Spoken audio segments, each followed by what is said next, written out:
بسم الله الرحمن الرحيم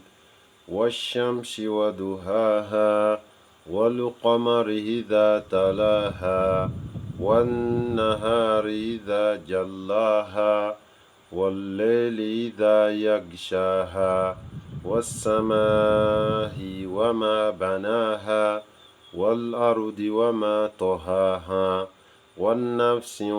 وما سواها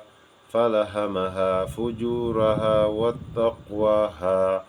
قد أفلى من زكاها وقد خاب من